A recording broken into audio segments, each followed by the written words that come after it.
Irmãos queridos, nosso abraço fraterno, nosso boa tarde a todos, que Deus nos abençoe.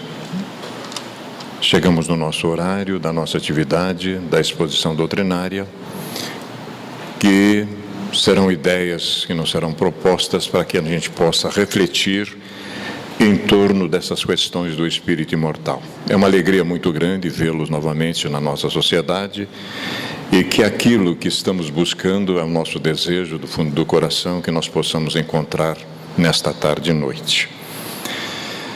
Uma informação é que nesta quinta-feira nós estamos avançando para a penúltima etapa do projeto Família, Educação dos Filhos. Já estamos na edição 4ª, já são 4 anos que esse projeto é estipulado aqui na Regional, mas é um projeto digo aqui na CEPAL, é um projeto da Regional, e nós estamos avançando para a etapa 5ª. A coordenação será da nossa Cristina Nishimura Miura, que vai trabalhar a temática O Inverno de Nossas Vidas. Nesta quinta-feira, então, nós vamos ter aqui uma palestra direcionada à família e educação dos filhos, Todos nós estamos convidados. Nós vamos fazer a nossa prece, em seguida nós temos uma leitura introdutória que guarda relação com a proposição que o nosso querido Mário Carvalho nos conduzirá daqui a pouco, de não ponhais a candeia debaixo do alqueire. Então, é muito interessante esta questão para que nós nos aprofundemos nela. Nós faremos a prece, em seguida a gente vai convocar o nosso Mário para que ele nos dirija na proposição. Pai da vida, que um dia, na retaguarda longínqua, lançados à vida fomos, simples e ignorantes. De existência em existência, de experiência em experiências, chegamos, enfim, Senhor, à idade da razão. E verificamos agora, tendo consciência plena das nossas responsabilidades, pelo conhecimento adquirido, é que estamos nos empenhando, sem sombra de dúvida, para que pelo menos possamos fazer parte do compromisso que assumimos antes de ingressarmos na esfera física. E o que precisamos a partir de agora, além de nos empenhar, é solicitar ao vosso coração magnânimo e bom, para que a nossa vontade, o nosso desejo de nos ajustar às vossas leis, vencer as nossas inclinações, mas que seja potencializada pelo vosso infinito amor. Assim acontecendo, sem sombra de dúvida, iremos acelerar o nosso processo de redenção. Esse é o nosso compromisso, Senhor. Ilumina-nos para que possamos atingir esse desiderato. Que assim seja, então, Senhor. A benfeitora Eros escreve através das mãos abençoadas de Divaldo em algum lugar do futuro. São pequenas obras, mas de lições muito profundas. Uma pequena introdução para depois o nosso Mário nos conduzir. As 3 indagações, um dos capítulos do livro. O aprendiz acercou-se do eremita e indagou: desejo saber qual o momento mais importante da minha vida, a pessoa mais valiosa para mim e a tarefa mais relevante que devo executar. Tu, que és sábio e penetras no futuro do tempo, ajuda-me e esclarece-me. O homem santo meditou e, considerando a imaturidade do discípulo, respondeu: agora é o momento mais importante da tua existência, pois que aqui estás. A pessoa mais relevante para a tua experiência evolutiva és tu mesmo, porquanto apenas de ti depende o êxito ou fracasso da tua vida atual. E a realização mais significativa para ti, aqui se expressa no serviço de autoiluminação, através do amor, do estudo e do bem, que nunca se devem apartar das tuas horas. O jovem que ambicionava um futuro portentoso, um relacionamento social honroso e realizações bombásticas, não pôde ocultar a decepção que se lhe desenhou na face, afastando-se cabisbaixo, sem dizer palavra alguma. Não teve a sensatez de entender que agora é um momento eterno, que Ele próprio é o construtor da felicidade e que a obra grandiosa resulta das pequenas contribuições do amor, do conhecimento e do bem. Como nós vemos, meus queridos, o benfeitor amado não colocou a candeia debaixo do alqueire, o que muitos de nós fazemos quando somos solicitados para essas informações. E é desse assunto que o nosso Mário, então, vai nos propor uma reflexão mais aprofundada em torno dessa questão capital. Vamos ouvir o nosso Mário. Boa noite, amigos e amigas da doutrina espírita. Hoje, a proposição que nós iremos fazer é uma construção. Dentro da academia, os conceitos são construídos através de hipóteses que são levantadas, e em cima dessas hipóteses há o questionamento, e a comprovação dela ou refutar depende do seu experimentar ou do seu embasamento teórico, né, para isso. A hipótese de hoje foi introduzida pelo mestre, né, no Mateus capítulo 5, versículo 15. Não se acende uma candeia colocando-a debaixo do módio, mas sobre o candeeiro. Assim ilumina todos que estão na casa. Essa mesma proposição foi escrita por Lucas no capítulo 8, versículo 16, de outra forma. Parecido, mas de outra forma. Ninguém, acendendo uma candeia, cobre com um vaso ou coloca debaixo de um leito, mas coloca sobre o candeeiro, para que os que entrem vejam a luz. Essa foi a proposição crística. Essas serão as nossas hipóteses. Diante dessas hipóteses, nós temos alguns questionamentos que achamos pertinentes fazer, né? Levantar algumas ideias. A primeira delas é o que é uma candeia. O segundo, o que é acender a candeia, né? A terceira é o que é colocar debaixo do módio ou do leito. O quarto, o que é expor sobre candeeiro. E por final, afinal, para quem se acende a candeia, né? A primeira parte da nossa comprovação das hipóteses é qual o significado da candeia. Dentro da doutrina, no Livro dos Espíritos, na questão 88, pergunta Kardec: os espíritos têm forma determinada, limitada ou constante? Responde os benfeitores: para vós, não. Para nós, sim. O espírito é, se quiserdes, uma chama, um clarão ou uma centelha etérea. Essa mesma ideia de centelha etérea, o codificador faz um dos comentários na questão 613, né? O homem possui como sua particularidade a alma ou o espírito, uma centelha divina que lhe dá o senso, né, as leis morais e um alcance intelectual. Então, pois bem, a ideia de candeia que a doutrina nos mostra é que nós somos essa candeia. Nós, como espírito, nós podemos nos tornar essa candeia de alguma forma, né? Qual o significado de acender a candeia? Já que eu sei que eu sou a candeia, então como que eu posso me acender, né? Me elevar a esse ponto, a essa significação?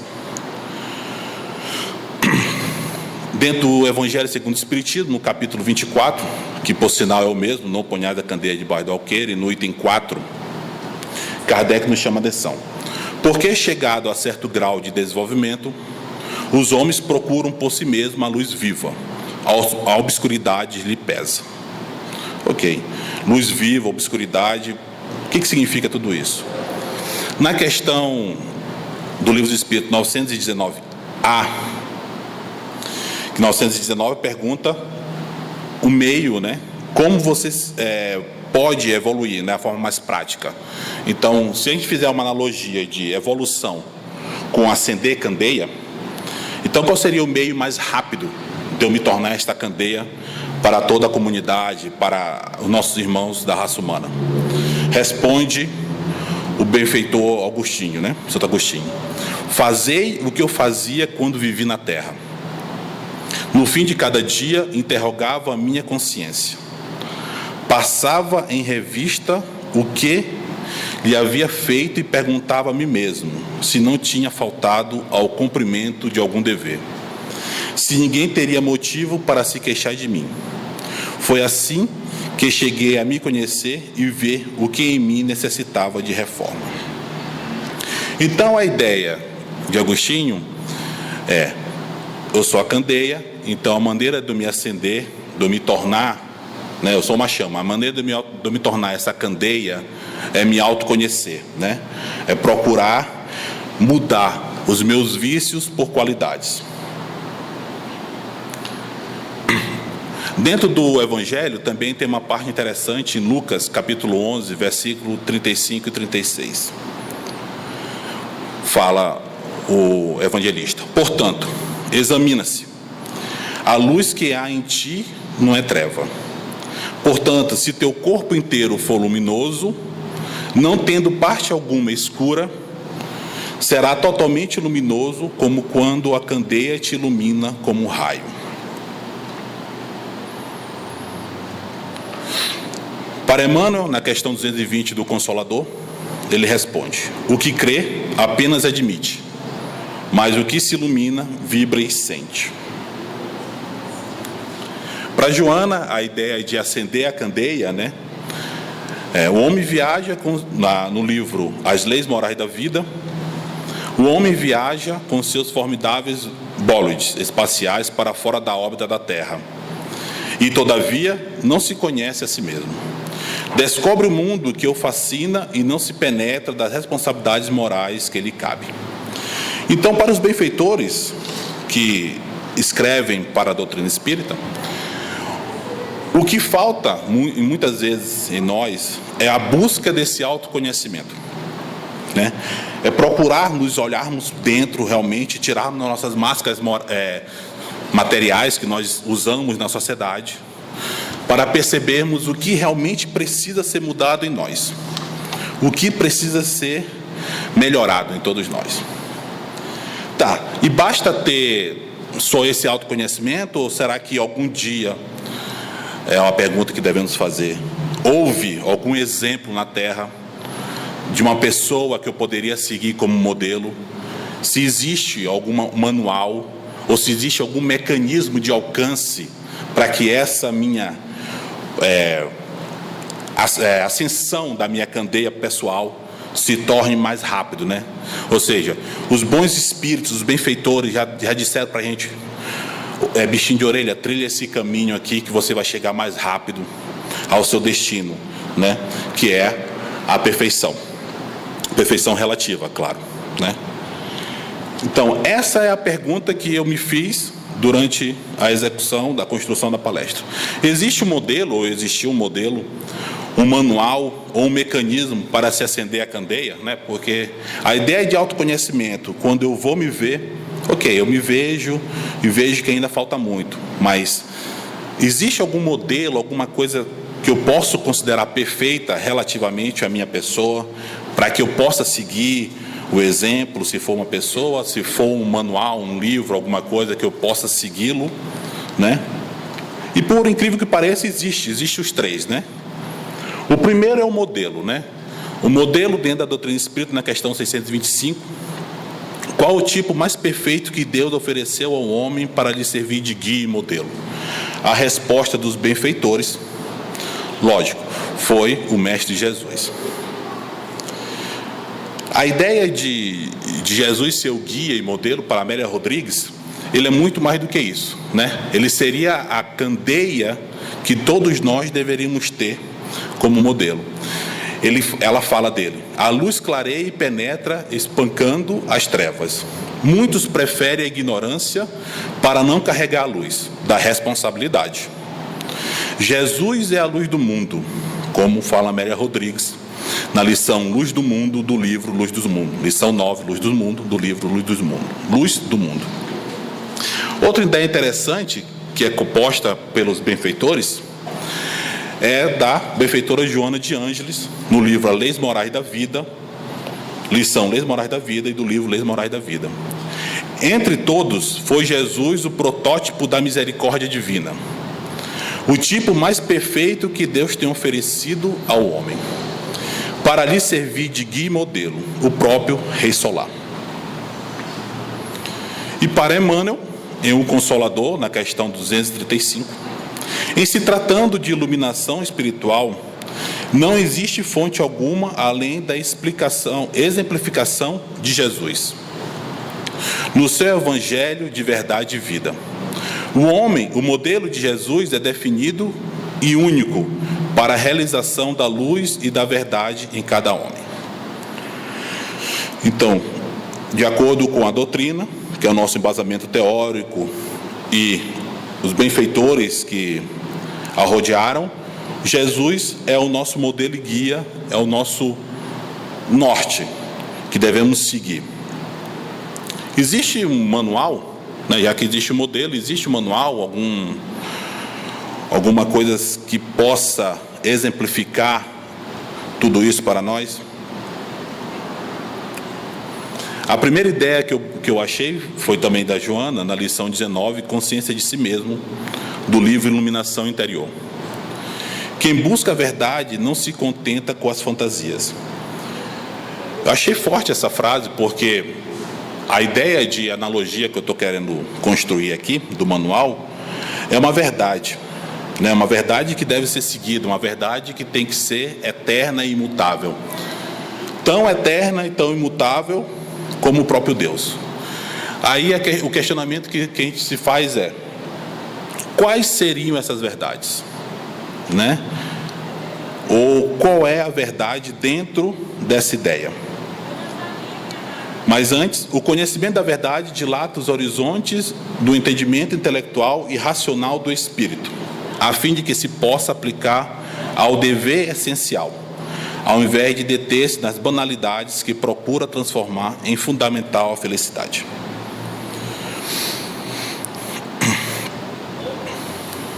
Então, voltando ao questionamento, a verdade, né? A verdade imutável, tanto como o próprio Deus está nas questões, no Livro dos Espíritos, 614 e 615, onde trata das leis naturais, das leis divinas, né? Ou leis divinas, aonde responde os benfeitores: a lei natural é a lei de Deus, é a única verdadeira para a felicidade do homem. Indica-lhe o que deve fazer ou deixar de fazer. E ele, o homem, só é infeliz quando dela se afasta, eterna e imutável como o próprio Deus. Então, a verdade que nós buscamos nessa construção são as verdades das leis divinas, né? Que primeiramente, em sua primeira revelação, foi trazida por Moisés. A sua segunda revelação foi trazida por Jesus, mas dentro de uma concepção da misericórdia e do amor. E em sua terceira revelação foi trazida pelo Espiritismo, como uma concepção científica de comprovação dos fatos, que até então era tudo misterioso e fantasioso, né? Era porque era, sem comprovação nenhuma. Pois bem, a ideia que nós trazemos da benfeitora Joana também, em Leis Morais da Vida, que foi um livro recorrente dentro dessa construção, são de todos os tempos as leis morais da vida, estabelecida pelo Supremo Pai, invioláveis. Constitui o roteiro de felicidade pelo rumo evolutivo, impondo-se paulatinamente à inteligência humana, achando-se estabelecidas nas bases da harmonia perfeita em que se equilibra a criação. Dentro do Livro dos Espíritos há uma questão 627 que também menciona, que eu não botei aqui nos slides, sobre as leis divinas, né? Qual é a missão dos espíritos perante as leis divinas, né? Por que eles trouxeram o espiritismo? Ele fala que foi para explicar de uma melhor maneira, resumidamente, né? E para que os homens que a conhecem não possam usar de argumentos de desconhecimento para a não aplicação dela. Então, o modelo é Jesus. Meu guia, o meu manual seria as verdades divinas, né, as leis divinas, ou o Evangelho, como queiram, já que o Evangelho é uma transcrição das leis divinas. E falta o mecanismo, falta a receita de bolo, se podemos dizer assim, de como alcançar esse nosso objetivo de acender a candeia, né? A ideia de Emmanuel na questão 230 do Consolador: este esforço individual, o mecanismo, né, de acender a candeia, deve começar com autodomínio, que foi a premissa que nós fizemos, com a disciplina dos sentimentos egoísticos inferiores, com o trabalho silencioso da criatura por exterminar as próprias paixões. Existe um tempo ou uma idade. A ideia de tempo é interessante porque a doutrina nos ensina que a concepção de tempo e espaço entre nós, espíritos encarnados, e os espíritos desencarnados é totalmente diferente, né? Porque para nós o tempo e espaço é o binômio da construção do nosso materialismo. Nada na física e na matemática você explica sem o tempo e espaço, né? O que é a velocidade, né?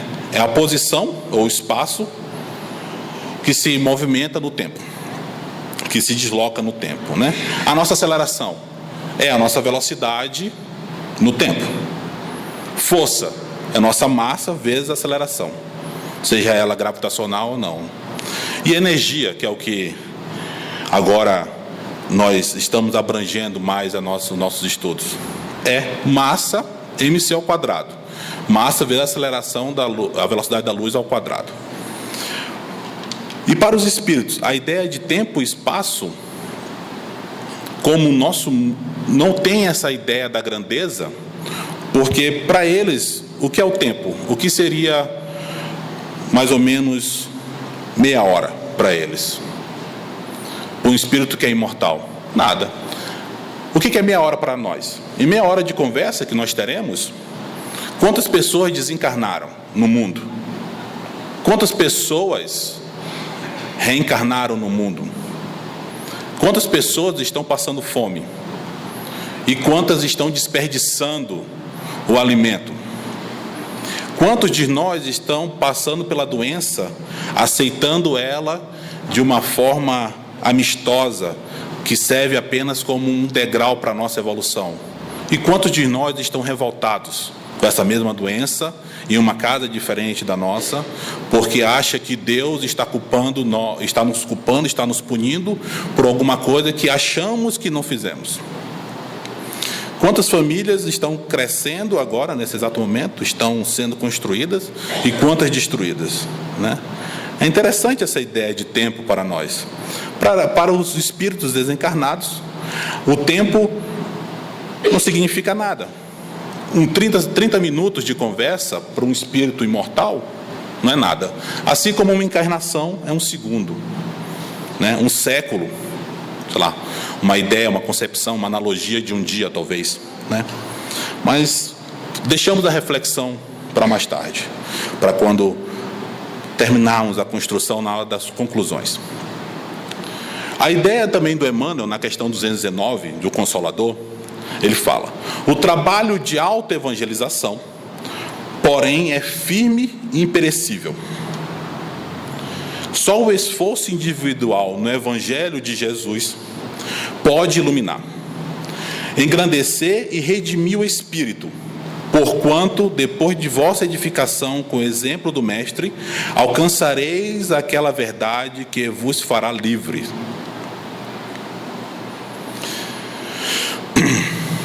Para Emmanuel, também, a candeia simbólica, nós temos, sem dúvida, o verbo criador de luz é sempre o alicerce inominável do bem. Inamovível do bem. No entanto, a candeia do ensinamento evangélico reporta-se à nossa atitude. O exemplo será, em todos os climas, a linguagem mais conveniente. Por nossos passos, revelamos o próprio rumo. Pelos gestos que nos sejam próprios, estabelecemos a propaganda real de nossos objetivos. Jesus, o mestre inesquecível não ocultou a candeia do próprio coração, sob o velador da grandeza celestial, mas desceu até nós e imolou-se na cruz, para que lhe descobríssemos, no exemplo, o caminho da luminosa renovação.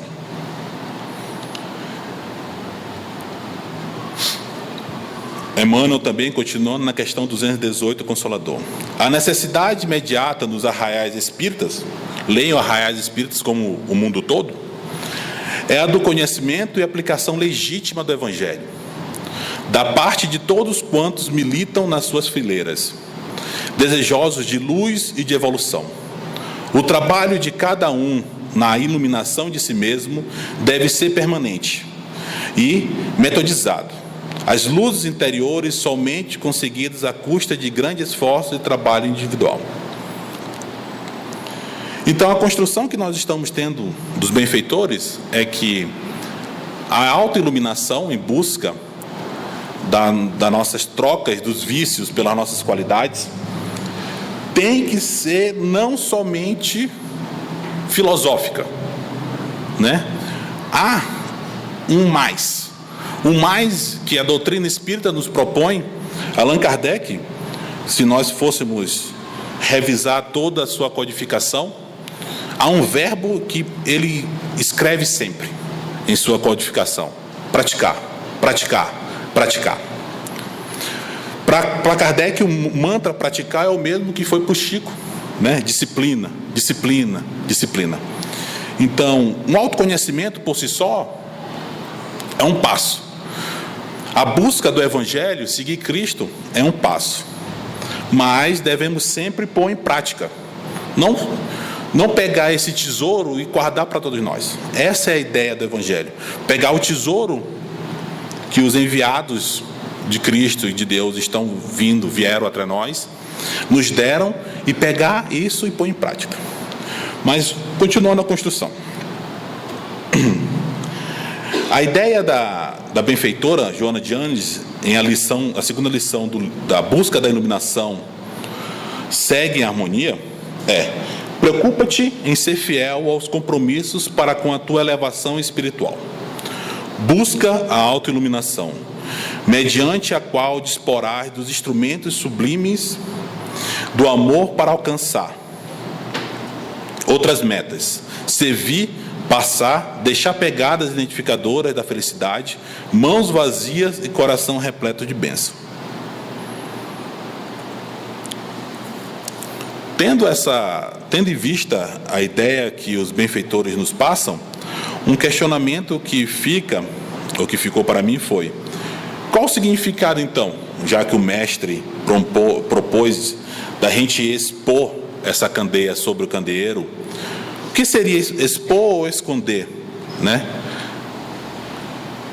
Depende do nosso livre-arbítrio? Depende. Mas o que é expor e esconder o candeeiro? A ideia de Emmanuel, na lição 34, Equilíbrio Sempre, né? Ele fala: todos somos chamados de vez em vez a administrar a verdade, aqui e ali. Entretanto, a verdade, no fundo, é conhecimento, e conhecimento solicita dosagem para servir. Leia-se verdade como a ideia de leis divinas. Vamos trocar a palavra verdade por leis divinas. Todos somos chamados de vez em vez a administrar as leis divinas, exemplificar as leis divinas, exemplificar aquilo que nós pregamos, aqui e ali. Entretanto, as leis divinas, o que pregamos, no fundo, é conhecimento, e conhecimento solicita dosagem de servir. Então, eu posso ter tudo isso e escolher ou não fazer, né? Se eu escolher não fazer ou escolher fazer, há algum impedimento, há alguma punição, entre aspas, para mim? É que a ignorância, por denso manto de sombras, estende-se no mundo em quase todas as direções. Ignorância é essa que nós escolhemos ela, né? Mas a luz do conhecimento superior, que nos vibra no espírito, pede também exteriorização incansável em todas as áreas da vida, para que, através do sentimento e da ideia, da palavra e da ação, pelo exemplo e pela atitude, venhamos a expressá-la por todos os meios ao nosso alcance, sob a inspiração do amor infatigável, a fim de que o trabalho e o progresso, a fraternidade e o discernimento nos livre de todo o mal. Leiam mal como ignorância. Está em Emmanuel, lição no combate à ignorância, do livro Luz e Vida. Jesus nunca se permitiu o cultivo da hipocrisia ou de atitudes receosas. Por isso mesmo propôs que não se deve pôr a candeia embaixo do alqueire, antes no velador, a fim de que a sua luz derrame claridade por toda parte, alcançando todos aqueles que lhe acerquem, assim banhando-se de luz. Sucede, porém, que a luz é oferecida a todos com igualdade, de ensejos cabendo a cada qual utilizá-la, conforme lhe seja mais útil, assim gerando as consequências que advenham após a forma da sua utilização. A lâmpada acesa da lição divina é, antes de tudo, o símbolo de nosso exemplo seguro e positivo nos variados ângulos da existência. O discípulo do Evangelho é convidado a afirmar-se no mundo a cada instante. Emmanuel, A Candeia, está no Reformador de 1958. A ideia aqui é: você é livre para escolher ser essa candeia ou não. O que nos resta, nós que somos estudiosos da doutrina espírita, nós sabemos disso, a doutrina espírita nos explica isso. O que nos resta é praticar ou não, como a todos os outros. Se não praticarmos, nós podemos chegar para os nossos benfeitores e alegar desconhecimento? Será que nossa consciência vai permitir isso para nós? Né? Porque muitas pessoas imaginam que quando nós desencarnamos, nós encaramos o nosso benfeitor de frente, ele está com um livro e fala: ó, Mário, você não fez isso, não fez isso, não fez isso. Na verdade, não vai ser nem preciso o nosso benfeitor chegar com essa ideia. A nossa consciência mesmo vai nos acusar daquilo que nós deveríamos ter feito, poderíamos ter feito e não fizemos. E para finalizar, finalmente, para quem se acende a candeia? Está quase no fim, calma. Para quem se acende a candeia? Primeiramente, para nós mesmos, né? Porque um ditado lá no Nordeste, não sei se é conhecido aqui no Paraná, mas minha avó sempre dizia que um cego não guia um cego. A luz sempre facilita a visão do ambiente, mas também apresenta o que estava oculto na sombra e era negativo. Poeira, abandono, imundície. Quando a divina luz penetra o segredo do coração humano, há um brilho incomparável que dele se exterioriza. Mas a sua visão interior percebe quando ainda necessita purificar-se, de limpar as marcas da longa jornada. Texto de Joana de Anjos, da lição 2ª, Busca da Iluminação, segue em harmonia o livro. A ideia é interessante o que a Joana nos propõe aqui. Ela fala que essa concepção de busca da autoiluminação, nós vamos ter isso, nós vamos buscar aquilo que nós estamos escondendo no nosso íntimo e vamos descobrir muita poeira, muito abandono e muita imundície. Aí nos parte uma outra proposição que o Livro dos Espíritos nos faz. Será que nós temos vontade suficiente para essa mudança ou para encarar isso de frente? Tanto é que na questão 911, que o Kardec fala: tudo bem, meu irmão tem um vício grande, ele não supera esse vício, é um resumo, porque ele não quer. Mas eu tenho um vício muito grande, um vício arregado de encarnações em mim. Por que eu não supero? Né? Ele pergunta para os espíritos se existe algum tipo de vício que você não pode superar. E a resposta dos benfeitores é: Não existe nenhum.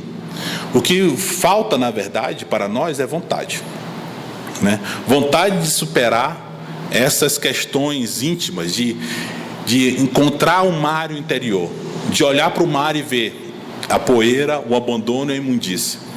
Mas a questão que a gente pode deixar no ar é: tudo bem, hoje eu não escolho fazer isso, sendo que a única fatalidade que nós temos, a única certeza, o nosso destino, como alguns podem dizer, é a perfeição, é sermos espíritos puros. Podemos não fazer hoje, um dia nós iremos fazer, é a escolha de cada um. Podemos começar hoje, ou pode ser pelos passados séculos. Primeiro a gente acende a candeia para nós, e a segunda, trazida pelo Emmanuel, a gente acende também a candeia para o nosso irmão. Nossa existência é a candeia viva. É um erro lamentável despender nossas forças sem proveito para ninguém, sob medida de nosso egoísmo, de nossa vaidade ou de nossa limitação pessoal. Coloquemos nossas possibilidades ao dispor dos semelhantes. Não ouvides que a candeia viva da iluminação espiritual é a perfeita imagem de ti mesmo. Transforma as tuas energias em bondade e compreensão redentoras para toda a gente, gastando para isso o óleo de tua boa vontade, na renúncia e no sacrifício, e a tua vida em Cristo passará realmente a brilhar. Emmanuel, lição 88, Candeia Viva, do livro Fonte Viva. Na academia, depois que a gente levanta as hipóteses e questiona as hipóteses atrás de respostas, nós devemos apresentar, né, conclusões. Então, aqui nós temos 3 conclusões. A primeira, que nos traz Emmanuel na questão 220 do Consolador. É por essa razão que os espíritas, leiam cristãos ou o mundo todo, como queiram, sinceros, devem compreender que não basta acreditar no fenômeno ou na veracidade da comunicação com o além, para que os seus sagrados deveres estejam totalmente cumpridos, pois a obrigação primordial é o esforço, o amor ao trabalho, a serenidade nas provas da vida, o sacrifício de si mesmo, de modo a entender plenamente a exemplificação de Jesus Cristo, buscando a sua luz divina para a execução de todos os trabalhos que lhes competem no mundo. Essa questão ele fala sobre a faculdade mediúnica, mas podemos utilizar ela para qualquer coisa. A ideia aqui é: não basta para nós virmos na palestra, virmos no estudo, ou ler os livros de Kardec, ou qualquer livro da codificação, ou os livros que são os anexos da codificação. Nós temos que praticar. Nós temos que entender que não basta ter o conhecimento. Ter o conhecimento não é o suficiente. Já passamos muito tempo, em muitas encarnações, achando que o comodismo de saber é o suficiente para todos nós. E não é verdade. Nós devemos sempre pôr em prática. Tudo, todos os dias e todos os minutos de nossas vidas. Qualquer hora há oportunidades. A vida nos dá oportunidades de fazermos o que é certo, não para nós, mas perante a lei divina. A segunda conclusão, trazida pela Joana de Ângeles: por essa razão, o mestre Nazareno asseverou que mais se pedirá àquele que mais recebeu, equivalendo à sentença: quem tem conhecimento e consciência da verdade não se pode eximir da responsabilidade dos seus atos, sendo penalizado quando erra, pela própria consciência desperta que não pode ser anestesiada. Parece ser uma palestra triste, né? Mas não é. A Joana, a benfeitora Joana, ela sempre gosta de chamar atenção, chamar a nossa atenção para o que realmente interessa. Por fim, ela também dela, a última conclusão é uma conclusão esperançosa, que fala o seguinte: não espera que o mundo mude, antes mude em relação ao mundo, tornando-se um ponto de referência para outras futuras transformações que ocorrerão em favor da renovação da sociedade. Dentro da nossa sociedade hoje em dia, pelo menos para mim e para minha esposa, Um problema sério é o trânsito, né? A gente sempre reclama que o trânsito é ruim, que a pessoa estaciona errada e tudo mais. Mas a questão é, nós só reclamamos ou nós damos exemplo, seguindo as regras, fazendo o que é correto? Às vezes, a própria Joana, em um texto, ela fala que nós devemos ser o exemplo e não ficar reclamando das coisas. Porque nós, sendo exemplo, aquela pessoa que está fazendo errado, seja ela em qualquer posição dentro da sociedade, no trabalho, na escola, dentro da família, nos centros que nós iremos ou nos templos que nós vamos, talvez ela desperte, ou talvez não. Isso é um pré-requisito inerente do espírito. A partir do momento que o espírito ele se individualiza, ele ganha o livre-arbítrio. O livre-arbítrio foi dado por Deus, eu posso escolher ou não aquela coisa. Ele pode não ser, ele pode observar você e falar assim, não, eu vou continuar errado. Ou os mais novos, as gerações que estão vindo por aí, pode falar assim, nossa, acho que eu vou seguir aquele exemplo. Então, se a gente quer que a política mude, que nossa cidade mude, que meu vizinho mude, que meus parentes mude, que o mundo mude, nós primeiros devemos ser essa mudança, essa exemplificação que Jesus nos chama sempre a fazer. E para uma reflexão final, uma passagem do Mestre, no Mateus 15 e Mateus 16, capítulo 5, versículo 14 e versículo 16. Vós sois a luz do mundo, ou seja, todos nós somos a luz do mundo.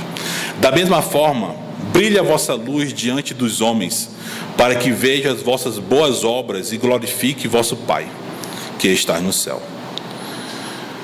Eu vou deixar a última reflexão com Cristo, que, como todos sabem, Ele é nosso mestre, modelo e guia. Mesmo que eu passasse 30 horas falando aqui, não seria o suficiente.